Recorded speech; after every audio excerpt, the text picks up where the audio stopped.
Halo kawan akurat, kembali lagi di Akurat Talk. Kali ini saya Dimas Ramadan Wicaksana akan menemani kalian untuk bincang-bincang santai nih, ngobrolin tentang sepak bola. Dan kebetulan tamu kita hari ini adalah salah satu pelatih top Indonesia. Dia ini bisa dibilang pelatih petualang, pernah berkeliling dari tim Sumatera sampai Papua. Beliau tercatat pernah menjadi juara bersama dengan Persipura Jayapura pada tahun 2005, kemudian bersama Sriwijaya 2007-2008. Dan sekarang beliau sedang melatih tim promosi Liga 1 Indonesia 2022. Siapa lagi kalau bukan Coach Rahmat Darmawan. Apa kabar Coach? Alhamdulillah baik Bang. Aduh, terima kasih banyak loh Coach sudah mau mengizinkan kawan akurat nih jalan. Sama-sama. Tadi ngeliat kayaknya rumahnya nikmat banget Coach. Ada dek depan, kan koi itu. Ya, konsep rumah pertama sih saya memang dulu memilih rumah di sini karena saya orientasi saya jauh. Saya nih suatu saat pasti jadi pelatih bola yang notabene nggak akan menetap di satu tempat seperti sekarang, dan saya harus cari rumah yang nggak jauh dari airport. Dulu awalnya konsepnya itu aja. Iya. Dan sekarang kalau saya ke airport kan dekat 20 menit aja. Oh iya. Jadi tadi pas kita masuk lihat ada trofi-trofi punya coach tuh deh. Iya coach. Ya itu kenangan beberapa tahun yang lalu, dan ya mudah-mudahan terus ke depan masih dikasih kesehatan untuk bisa nambah trofi lagi. Amin. Amin. Oke. Kayak mungkin sebelum kita itu, coach kan sebelum jadi pelatih pernah jadi pemain juga ya kan coach ya? Betul. Nah mungkin bisa ceritakan singkat dulu nggak sih coach, karir coach Erdi ini sebagai pemain tuh dulu bagaimana tuh? Oke, saya ngawali karir pemain itu justru waktu itu saya senang dengan olahraga bulu tangkis ya. Karena kebetulan ayah saya dan di rumah saya itu ada lapangan bulu tangkis dan punya klub bulu tangkis. Itu dulu di kampung kita mainnya pakai lampu petromak, mungkin belum kenal lampu petromak. Ya pernah dengar ya.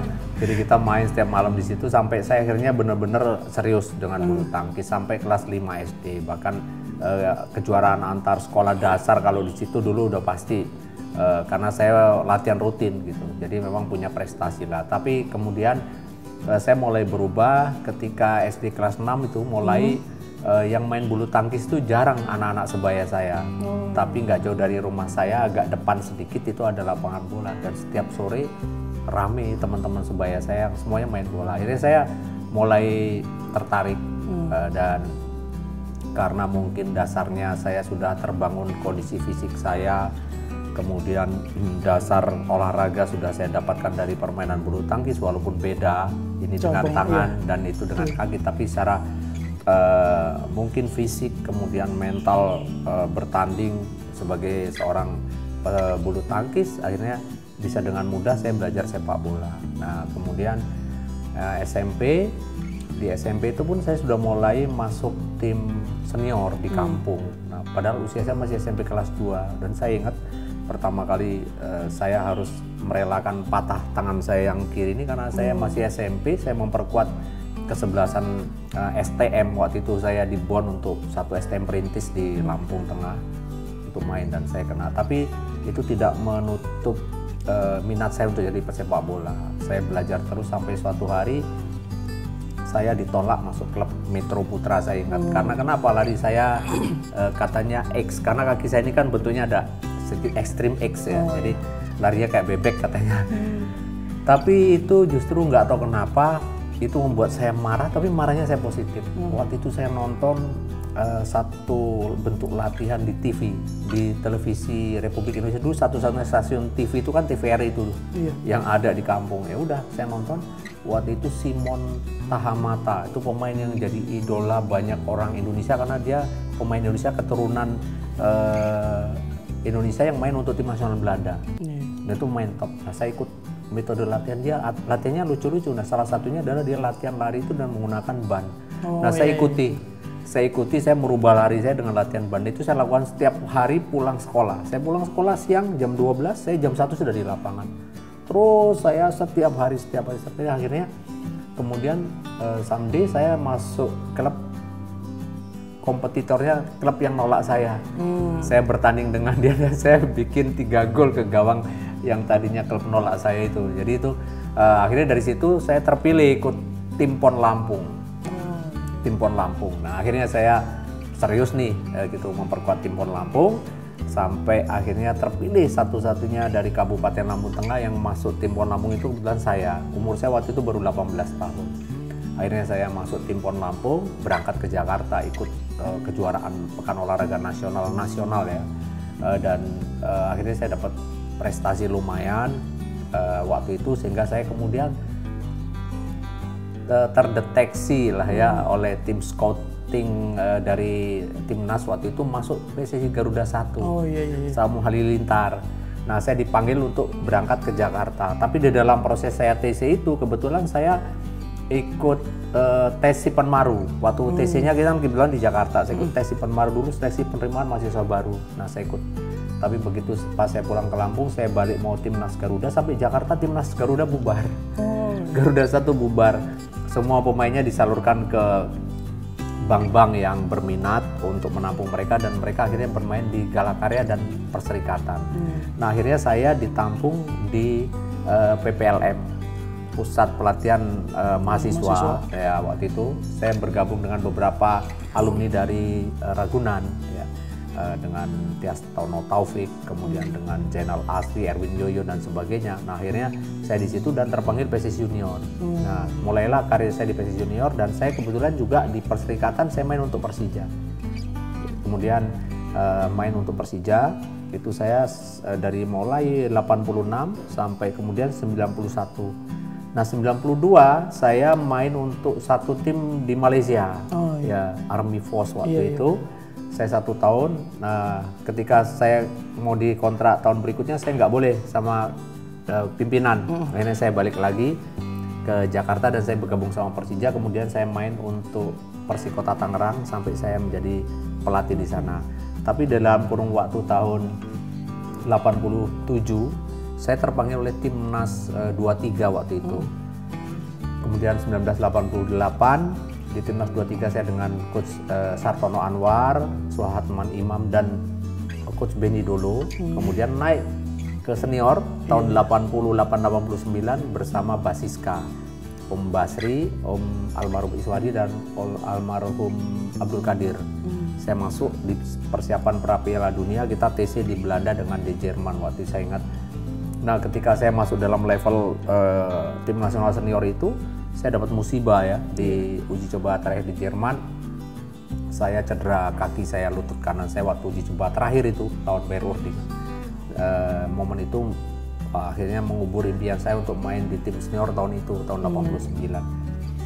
Begitu saya divonis harus istirahat panjang, saya istirahat panjang, tapi justru ada hikmahnya.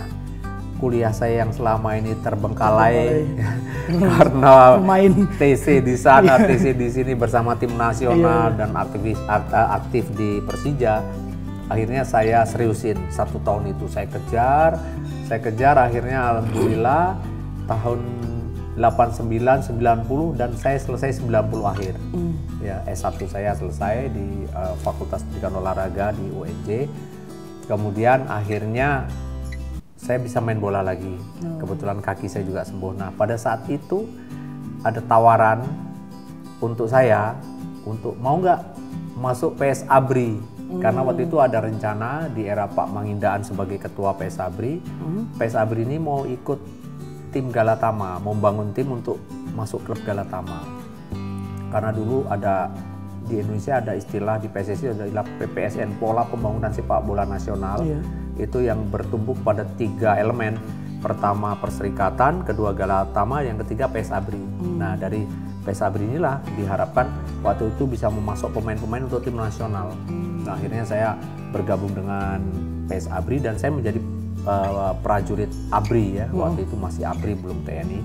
Nah tapi dalam perjalanannya tiba-tiba gagal nih PS Abri untuk bergabung di tim Galatama karena memang ketika kita berganti kepemimpinan tentu ada kebijakan-kebijakan yang mungkin berbeda dengan pertimbangan-pertimbangan. Akhirnya saya tetap fokus main bolanya di Persija, tapi saya tetap berdinas sampai akhirnya ada saat saya ikut Piala Asia di Singapura tahun 92, ada tim Kuala Lumpur yang meminta saya untuk bergabung sama mereka. Nah mereka izin sama Panglima TNI dan saya diizinkan waktu itu oleh saya ingat sama Pak Mangindaan diizinkan Ya, waktu itu beliau masih menjabat sebagai asisten logistik kalau nggak salah ya, asisten logistik Mabes TNI, dan saya diizinkan.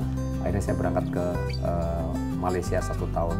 Dan kemudian pulang dari Malaysia saya masih bermain lagi untuk tim nasional di ajang pra Piala Dunia dan SEA Games 93. Lalu terakhir saya main tim nasional itu 95 di Piala Kemerdekaan.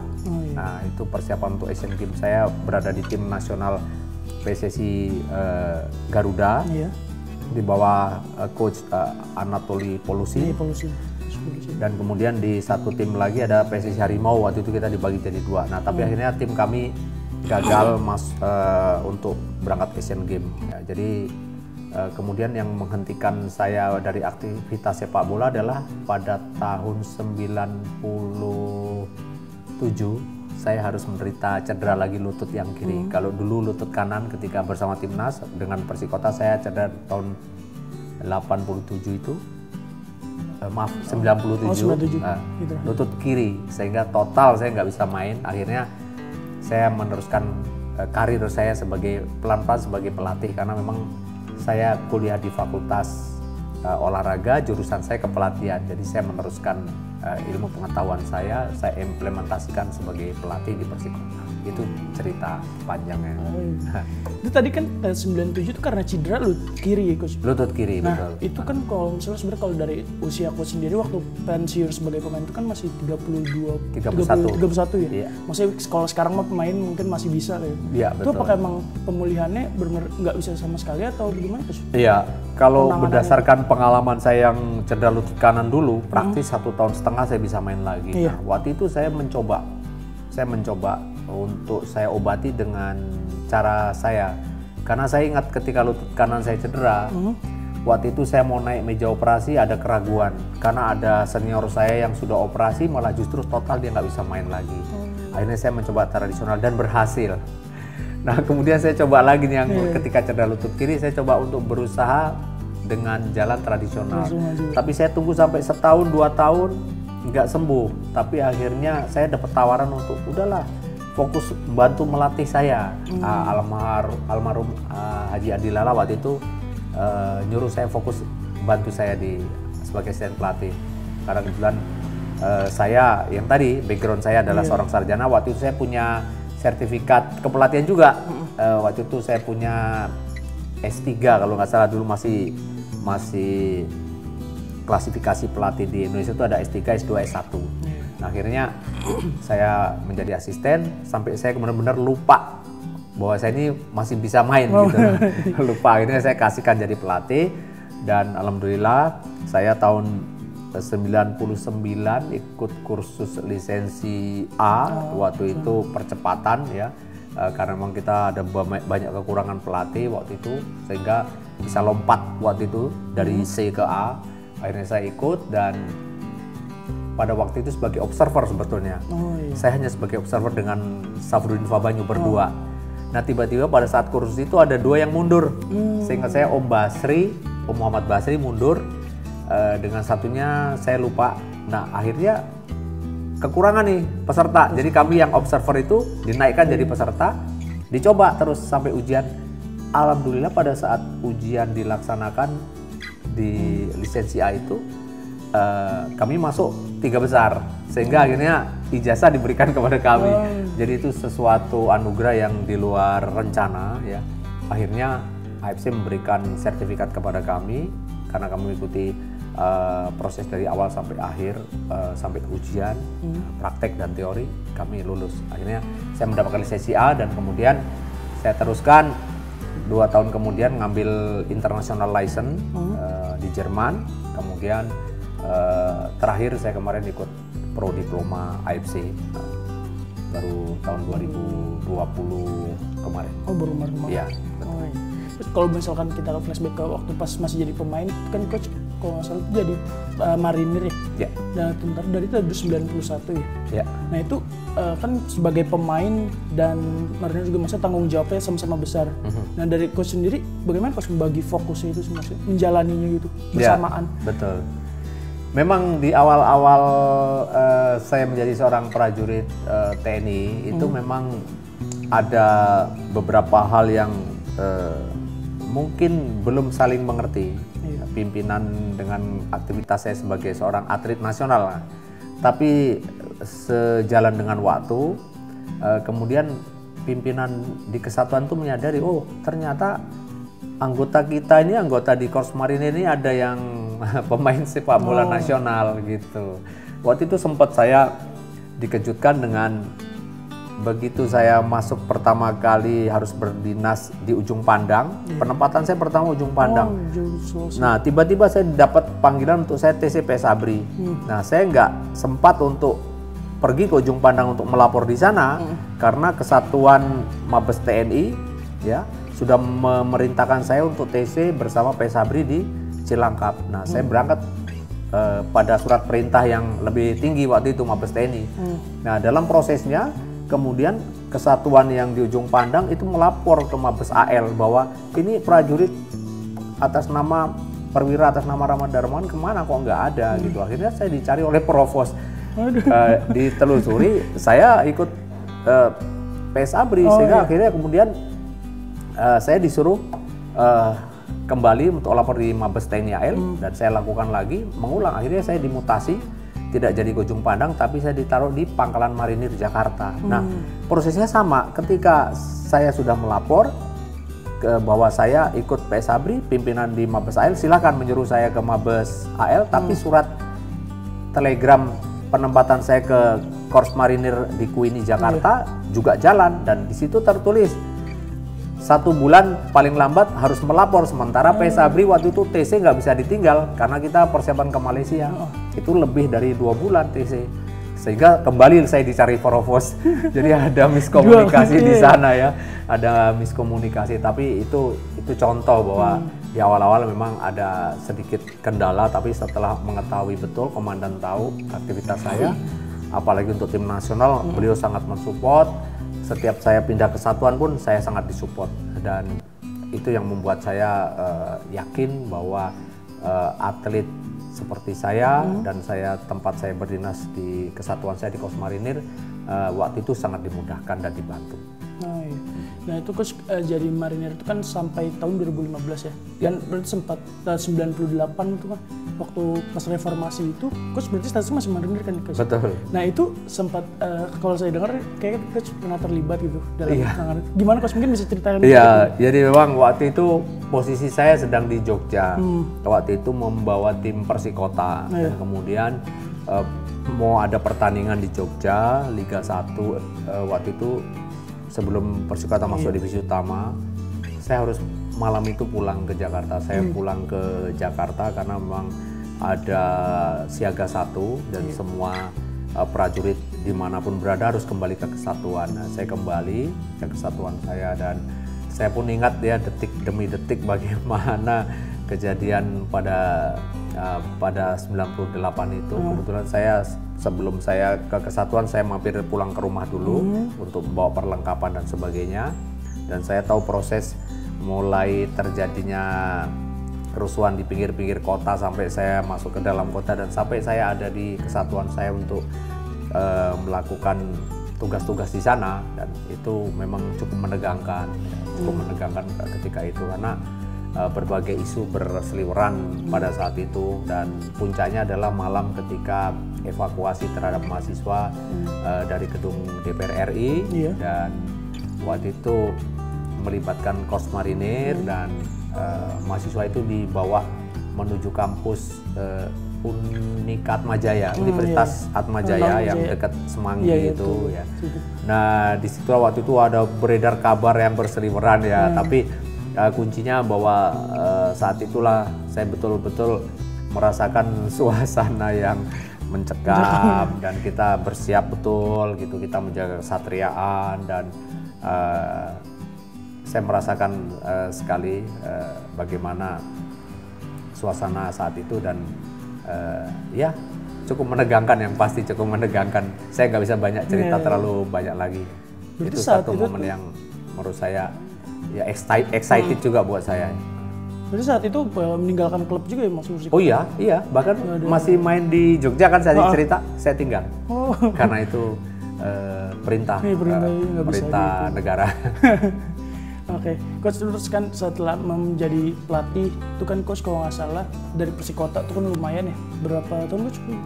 Di Persikota saya asisten mulai dari 98 ya sampai 2000. Kemudian 2000 saya sempat menjadi caretaker menggantikan Bang Sutan di setengah perjalanan.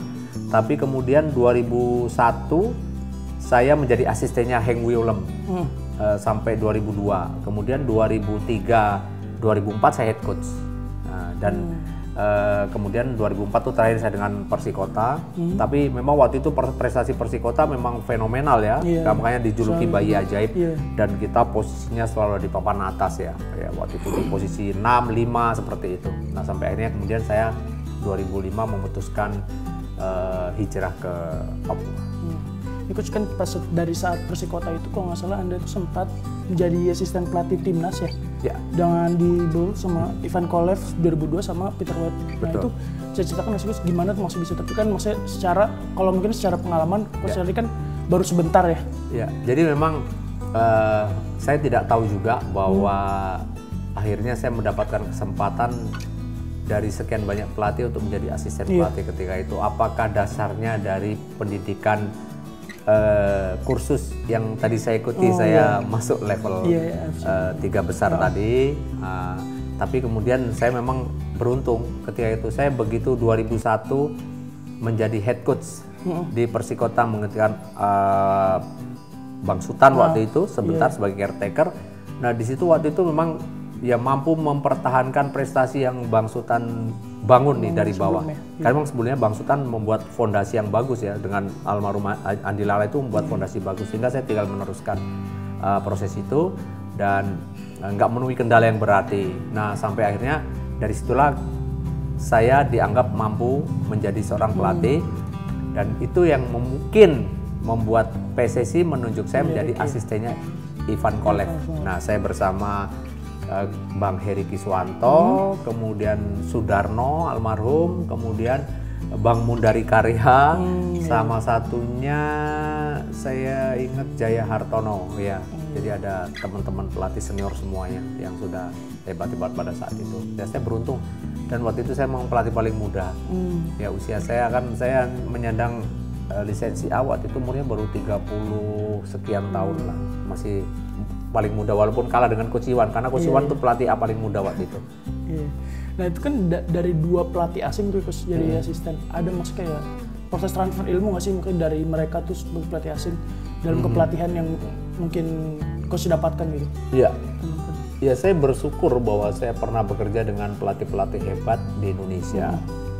Dengan almarhum Haji Andi Lala pernah kerja bareng, dengan Bang Sultan pelatih hebat saya pernah kerja bareng. Dan juga pernah dilatih oleh beberapa pelatih-pelatih hebat Indonesia waktu itu dan pelatih asing. Pelatih asing contoh saya pernah dilatih oleh Ivan Toplak, itu mantan pelatih tim nasional Meksiko di Piala Dunia tahun 86. Terus kemudian juga pernah dilatih oleh Polusin, ya, orang yang sukses melatih Indonesia menjadi juara SEA Games. Tapi dari situlah saya belajar tentang bagaimana cara mereka melatih, metodologi kepelatihan mereka seperti apa. Saya dalam waktu yang senggang sebagai pemain saya selalu catat, mana yang penting saya catat. Tapi ketika saya jadi asisten total saya punya catatan lengkap. Ya, dan saya buat. Nah, tujuan saya adalah untuk saya belajar dari mereka-mereka semua. Mana yang tepat untuk diadopsi, mana yang harus diperbaiki. Jadi saya sangat berterima kasih, saya memang pernah benar-benar belajar dari pelatih-pelatih hebat yang pernah bersama saya dan juga ketika saya sebagai pemain. Terus setelah Coach R dari Persikota itu sampai 2005 akhirnya menangani Persipura ya Coach. Musim perdana langsung bawa juara. Betul. Itu gimana Coach? Kan juara pertama kali juara ya sebagai pelatih. Yang Coach rasakan tuh apa tuh? Oke, pertama kali saya merantau nggak tanggung-tanggung, saya milih Persipura. Waktu itu memang jujur saya sebetulnya ingin bertahan di Persikota, tapi saya merasa perlu juga tantangan baru ya, karena saya sudah cukup lama di Persikota dari tahun 95 ya, sebagai pemain, sebagai asisten dan sebagai head coach sampai dengan 2004. Jadi betapa lamanya saya di sana dan saya pengen mencari suasana baru. Saya terima tantangan Persipura sebagai pelatih muda untuk saya merantau di sana. Nah, di awal-awal kendalanya banyak banget. Karena kenapa? Saya ingat untuk berlatih saja ketika saya datang di sana waktu itu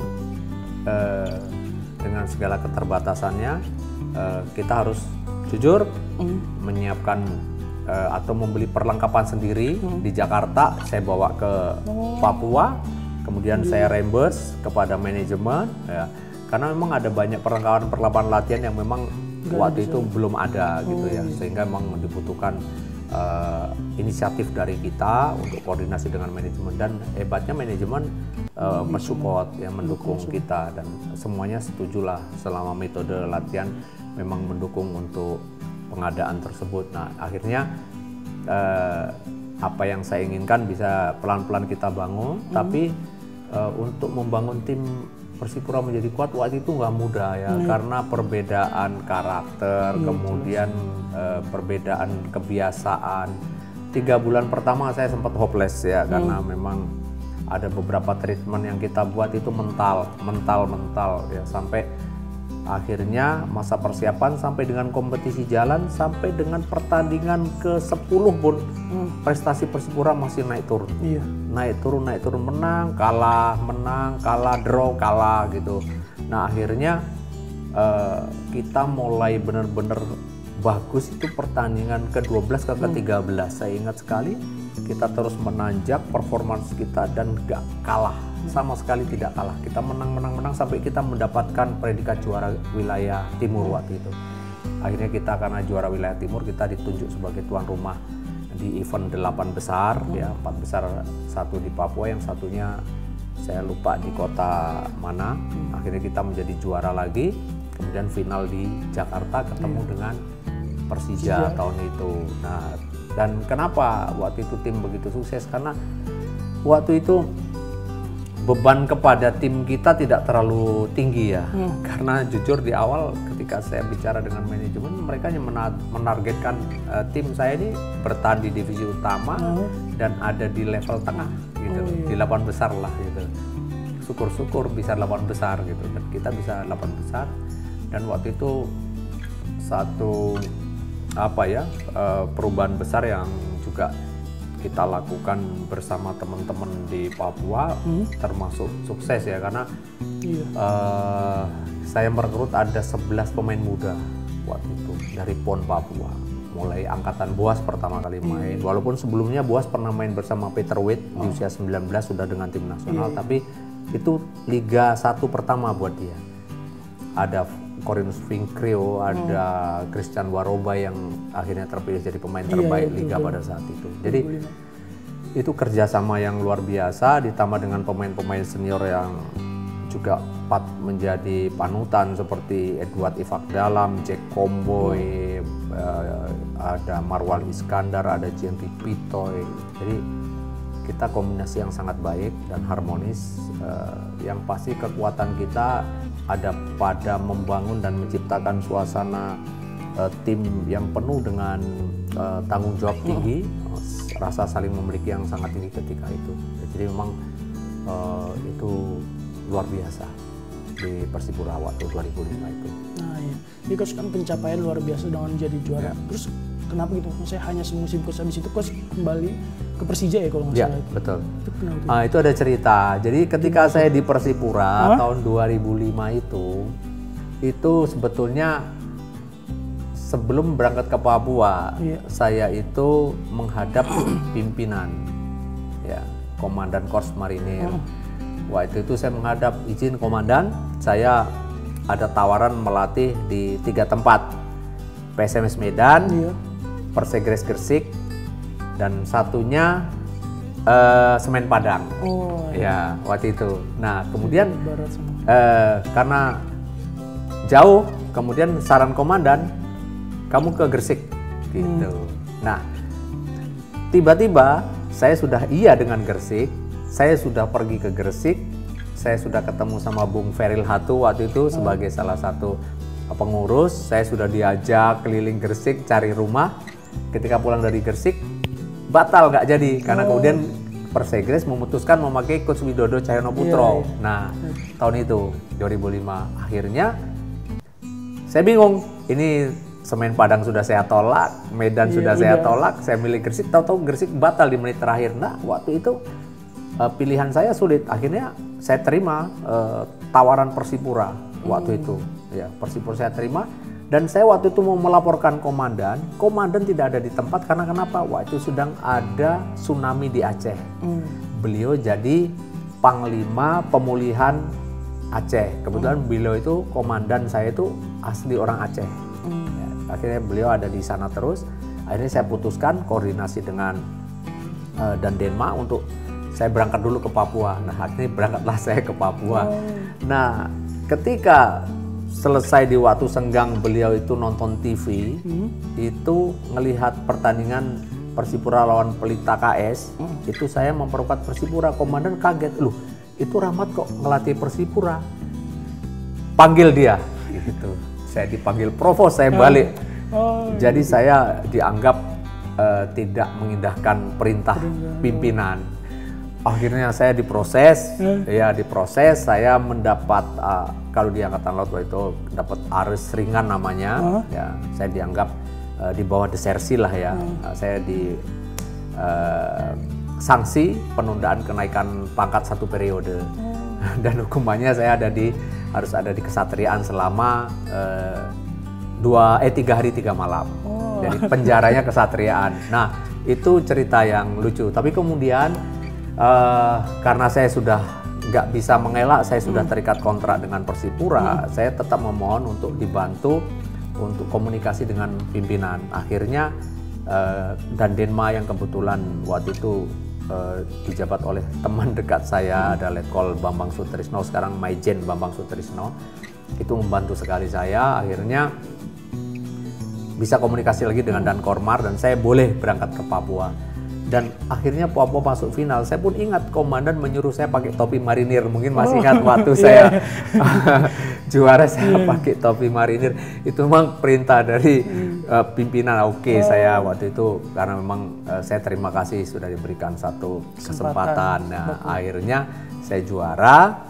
Nah, saya memperpanjang kontrak dengan Persipura. Kita sudah deal dengan Persipura untuk perpanjangan. Bahkan saya sudah latihan mempersiapkan tim untuk 2006. Saya waktu itu sudah manggil Carrasco, Christian Carrasco. Saya ingat karena Spider-Man itu kan, kita panggil sana. Tiba-tiba datang surat perintah dari pimpinan saya bahwa saya harus kembali ke Jakarta. Karena belum ada surat penugasan untuk saya diizinkan ke Papua. Saya balik ke sini ternyata ada pembicaraan khusus, saya tidak tahu, saya harus ke Persija. Saya dipanggil Bang Yos, akhirnya saya melatih Persija Jakarta. Gitu. Jadi itu ceritanya panjang, tapi oke, persiapan saya dengan Persijanya 1 minggu waktu itu, karena sebelumnya sudah bersiap dengan Persipura. Dengan Persija 1 minggu kita nyiapin tim, ya memang hasilnya tidak terlalu mengecewakan, tapi di luar target lah. Jadi saya hanya bisa membawa Persija juara 3 Copa Indonesia pada tahun itu, dan kemudian hanya bisa membawa Persija masuk di fase 8 besar. Kita runner up di wilayah barat waktu itu saya ingat ya. Terus kita masuk di Gresik di penyisian 8 besar kita kalah. Menarik juga ya dari itu kan. Terus selanjutnya kan setelah dari Persija itu coach ke Sriwijaya. Di situ 3 musim ya coach. Betul. Meraih juara, langsung juara juga kan, double winner. Betul. Terus hat-trick Piala Indonesia. Betul. Nah itu apakah kalau coach pribadi itu puncak karir sebagai pelatih masih coach?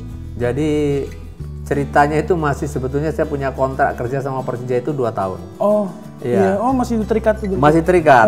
Tapi ketika saya merasa bahwa saya gagal untuk membawa Persija ke juara, ya, saya ketemu sama Pak Manila. Pak Manila waktu itu kan beliau sebagai apa ya?